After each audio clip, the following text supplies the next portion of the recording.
Bienvenue. Aujourd'hui, nous allons voir 5 huiles essentielles pour vous aider à affronter l'asthme.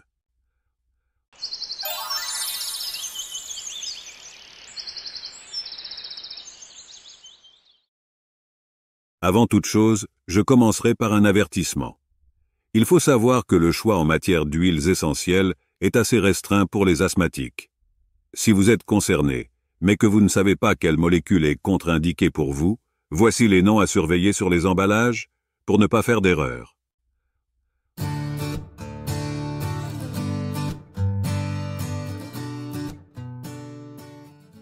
Vous devez éviter les huiles contenant de l'eucalyptol, aussi nommé 1,8-cinéole, beaucoup trop expectorantes et oxygénatrices, ce qui peut représenter une menace pour vous. Typiquement, cela concerne l'huile essentielle d'Eucalyptus globulus, radiata, smithi, etc. Vous devez aussi vous détourner des huiles contenant des aldéhydes terpéniques, avec des molécules de type citronellal, géraniol et néral. Elles sont trop irritantes et allergisantes pour vous. Citons pour exemple le lemongrass ou la lycée citronnée.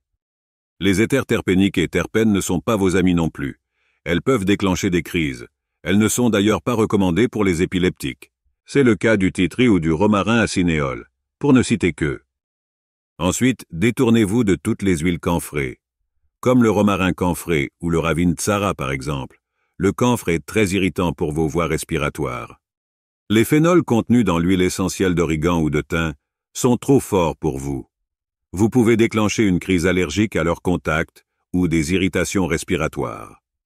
Les monoterpènes contenus dans l'huile de citron par exemple sont assez irritants également. Utilisez-les avec prudence. Le limonène présent dans les autres huiles d'agrumes, orange, pamplemousse, mandarine, a des vertus oxygénantes, mais pour vos poumons fragiles, il peut se montrer irritant. Le linalol dans les huiles de lavande et de basilic par exemple a des propriétés apaisantes, mais peut tout autant déclencher des crises allergiques si vous êtes particulièrement sensible. Je vous écrirai ces noms dans la description pour vous permettre de les noter et de les garder en mémoire. Sachant cela, quelles sont celles indiquées pour votre pathologie, pour vous redonner du souffle et atténuer les symptômes de crise? C'est ce que je vous propose de découvrir à présent. Comme d'habitude, vous retrouverez les différentes posologies pour toutes les huiles que je mentionnerai ici dans la description.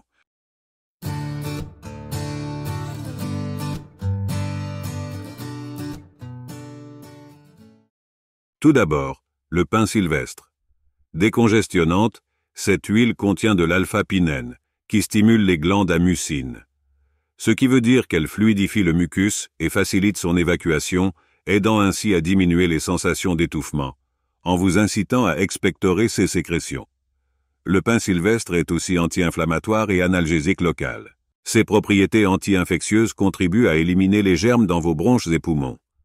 De plus, il stimule le système immunitaire, ce qui vous rendra plus résistant aux particules allergènes. Déconseillé en cas d'insuffisance rénale, aux femmes enceintes et allaitantes.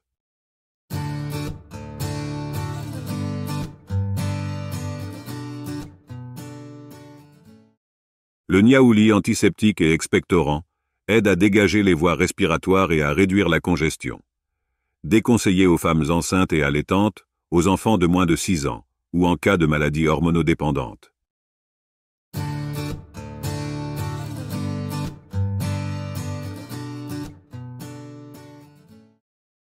L'huile de persil est antispasmodique et expectorante. Elle soulage les spasmes bronchiques. Contre-indiquée en cas de grossesse et allaitement, ainsi qu'aux enfants de moins de 3 ans.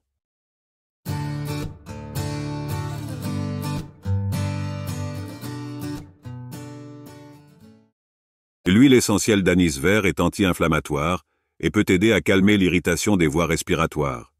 Elle détend aussi les muscles bronchiques et apaise les spasmes pour améliorer la respiration. Déconseillée en cas de grossesse et allaitement aux enfants de moins de 12 ans. Ou si vous êtes allergique à l'anis, l'aneth, au céleri ou au cumin, à la coriandre ou au fenouil.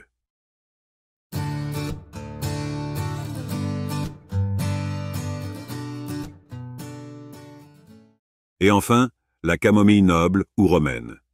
Anti-inflammatoire et antispasmodique, elle réduit l'inflammation des voies respiratoires et calme les spasmes bronchiques. Contre-indiquée aux femmes enceintes et allaitantes, aux enfants de moins de 3 ans, ou si vous êtes actuellement sous traitement hormonal, souffrez d'un cancer hormonodépendant, ou si vous prenez des somnifères ou des antidépresseurs. Et voilà, étant donné votre fragilité pulmonaire, je vous déconseille par mesure de prudence de faire de synergie avec CS Huiles. Une seule suffit. Au moindre doute, consultez un professionnel de santé qualifié. Si vous avez des questions ou des commentaires, n'hésitez pas à poster. Et bien sûr, à mettre un pouce en l'air et vous abonner pour ne pas rater mes prochaines vidéos et mes prochains conseils. Soignez-vous bien et à bientôt.